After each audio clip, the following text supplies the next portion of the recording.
Well, I think that I agree with some of what you say, and let me preface this by saying that in my experience, when people listen to programs like this about finance, the vast majority of people sort of fall asleep. It's like somebody talking to you about pensions.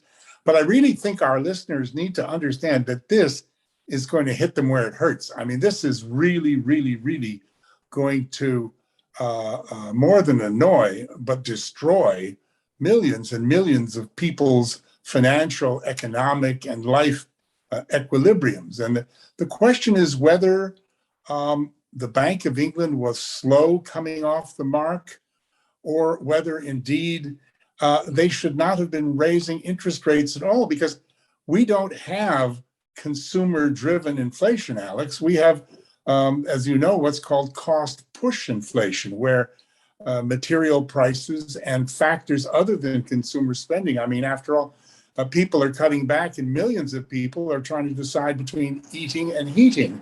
So to raise prices at a time like this, to be pouring the kinds of profits that are going into the banks and the energy companies' coffers, to have people with their monthly mortgage payments more than double, and I get reports of this every day, is it really justified? I mean, you have written in the Mail about, in inverted commas, the blundering Andrew Bailey, the governor of the Bank of England. I mean, he, according to you and others, has made a lot of mistakes before.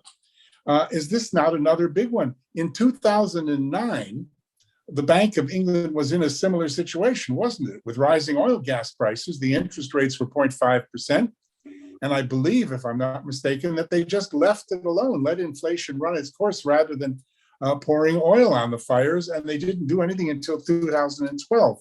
Economists like Nouriel Roubini, the Nobel Prize winner, have said that central banks like the Bank of England are, quote, setting a trap for themselves. What do you say to all that? Well, there's a lot of questions tied up in all that, Roger. Let's go to Andrew Bailey first.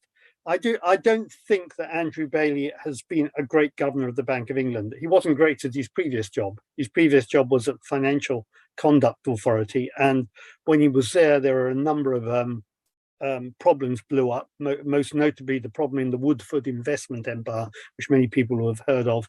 And he was very slow to act and very slow to spot it. So he didn't come with a very shining record into the bank, and he's not an economist either.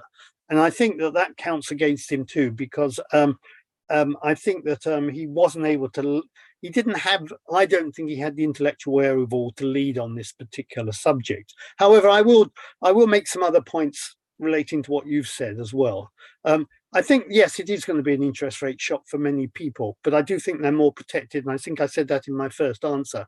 I think that the fixed rate does protect them for a time from higher interest rates. And that's something which we didn't have. I remember when I came back to the UK, I've been living in the United States and working there for many years, and came back to the United Kingdom in 1990. And I was paying 14%, 14% on my mortgage. So I think that below 5% for me sounds like a great treat. And I suspect it's not going to be as hurtful as you think it is.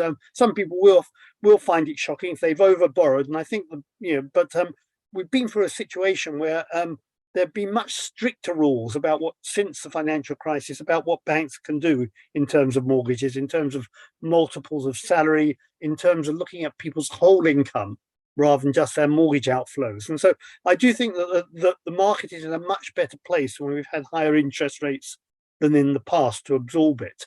But it will be a shock, and it's going to be hurtful. But if you look at it in macroeconomic terms, that's in terms of the whole economy.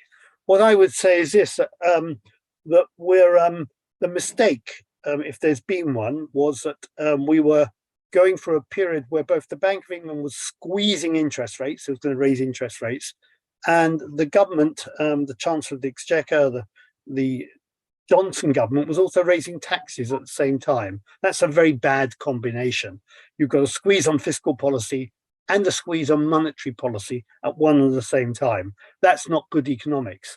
Now, what's happening now is that Liz Truss, the new Prime Minister, Kwasi Kwarteng, who will be introducing a a mini budget, a financial event, fiscal event, I think they're calling it, later this week, are going to loosen the fiscal strings a bit. So the rise in national insurance, which has already been ameliorated a bit, will probably be scrapped altogether.